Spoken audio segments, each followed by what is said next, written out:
Hi! So, yun nga, no, marami nagtatanong sa akin kung paano ko daw nakilala si Afam. So, yun nga, nakilala ko si Afam doon sa filipinocupid.com, yan. Diyan ko siya nakita. At nag-login pala ako doon sa Chrome. And then, ako lang naman yung nag-start nag-move.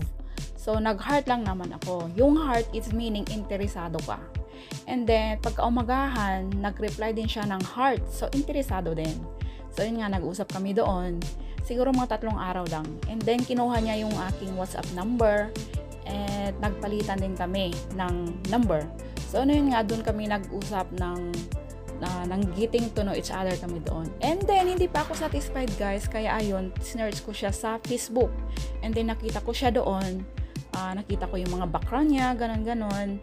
And then, nag-request ako sa kanya. At, inaccept niya naman ako. At doon na nagsimula yung aming communication. Doon na rin nagsimula yung aming relasyon. Ay, charing! So, yun nga. Doon na kami nag-getting to know each other talaga na yung malalim na yung pinagsamahan namin. And yun lang. So, doon lang guys, marami talaga kayong mapagpipilian na social media ngayon. Hindi lang yung filipinocupid.com, pero marami pa talaga. Maraming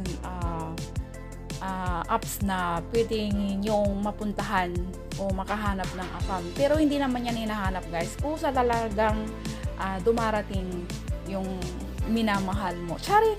Ganon. Hindi ko naman talaga siya ina-expect guys na makakapag-pangasawa. Pero talaga sinabi ko sa sarili ko na hindi ako titigil. Ganon. Hindi ako titigil hanggat wala akong nakikita. Char. So, yun talaga guys. Talagang sinabi ko sa sarili ko na maghanap talaga ako ng Afam. Then, fast forward tayo. 2019, first meeting namin. Dapat magkikita kami ng March. May mga ticket na kaming pareho. And then, COVID-19. Oh, diba? Dumating yung COVID-19 na hindi natin inaasahan.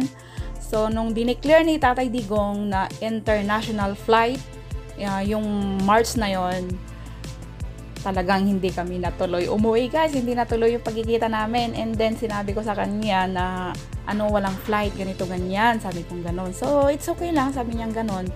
And then pinagpatuloy pa rin namin yung aming communication hanggang sa naging okay na yung COVID, ganon.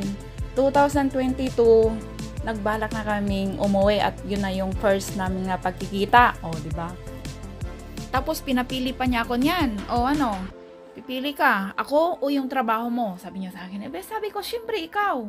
Ito naman, alam mo naman na love kita. Ganon, sabi ko. And then, ayun na nga guys, 2022, umuwi na kami.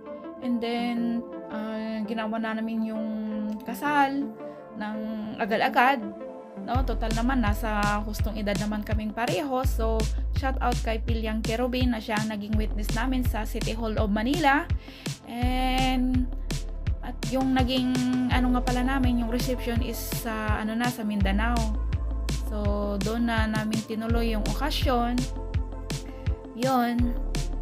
Okay naman, masaya naman siya kahit na siya lang yung mag-isa na pumunta. So, yun lang guys. Thank you for watching and bye-bye. And don't forget sa filipinocupid.com. Diyan kayo makikita. So, yun lang guys and thank you for watching and bye-bye.